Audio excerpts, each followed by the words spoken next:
Picture this, a life where you are not bound by emotional chains. Is that even possible?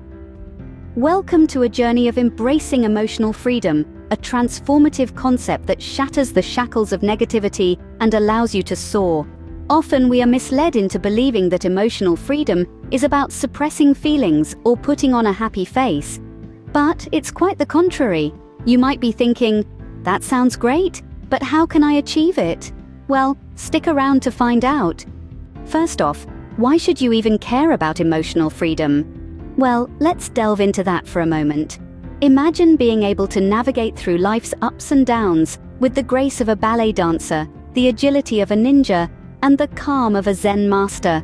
That's the power of emotional freedom. It's like being given a secret key that opens the door to better mental health. It's like having a magic wand that improves your relationships, not just with others, but with yourself too. And who wouldn't want that? Imagine strutting around with a newfound self-confidence, oozing charm from every pore, and being the person everyone wants to be around.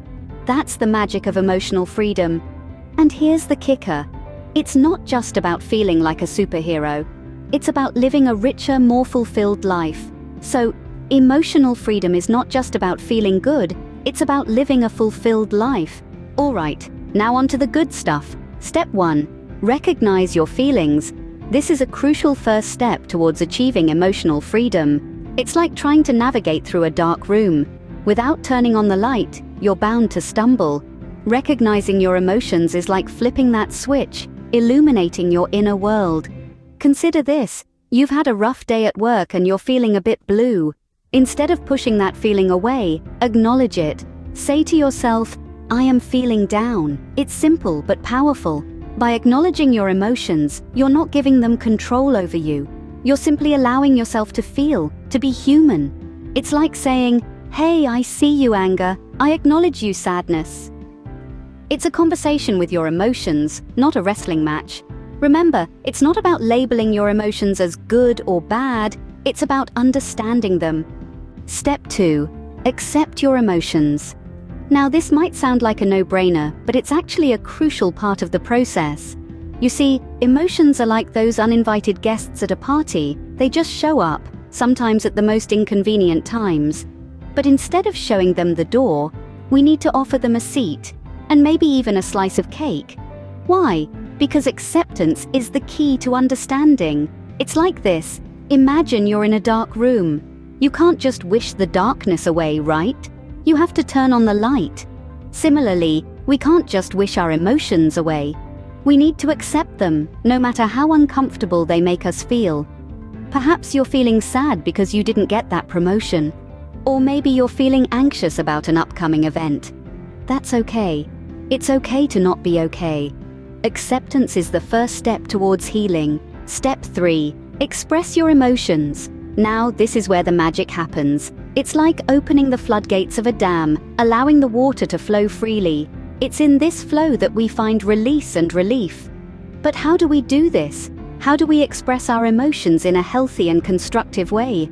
One of the most effective ways is through journaling. Yes, that's right, folks. The good old pen and paper, or in today's digital age, a digital diary. Write down your thoughts, your feelings, your fears, and your joys. Give them a name, give them a form. It's like having a conversation with yourself, a dialogue with your own soul. Another way is talking to a trusted person. It could be a friend, a family member, a mental health professional, or even your pet. Yes, pets are great listeners, although their advice may be a bit biased towards food and belly rubs. Engaging in creative activities is another wonderful way to express emotions. Paint your feelings, dance them out, compose a symphony, or bake a cake. The medium doesn't matter, as long as it allows you to channel your emotions. Remember, keeping emotions bottled up is like shaking a soda can. Eventually, it's going to explode. So, let's not turn ourselves into human soda cans, shall we? Express your emotions, let them flow, and enjoy the sweet taste of emotional freedom. Last but not least, step 4. Release your emotions. Now this is where we get into the nitty-gritty. Releasing emotions is like letting go of a hot air balloon. The more weight you release, the higher you rise. And who doesn't want to soar high in the sky of emotional freedom, right? The trick here is to allow yourself to feel the emotion, recognize it, and then consciously let it go. It's like saying, "Hello anger, I see you, but you're not going to ruin my day." It's like breaking up with your negative emotions. You're not ghosting them, you're just consciously uncoupling. You can try different techniques like deep breathing, visualization, or even physically shaking it off. Remember, it's okay if it doesn't work right away. It's a process like learning to dance. You might step on some toes at first, but eventually you'll be dancing like nobody's watching. Think of releasing emotions like cleaning out a closet. It may be messy at first, but it feels great once it's done. So there you have it, the 4 steps to achieving emotional freedom. We started by acknowledging our emotions, understanding that they exist and they're a part of us. Then we moved on to accepting these emotions, embracing them instead of rejecting them.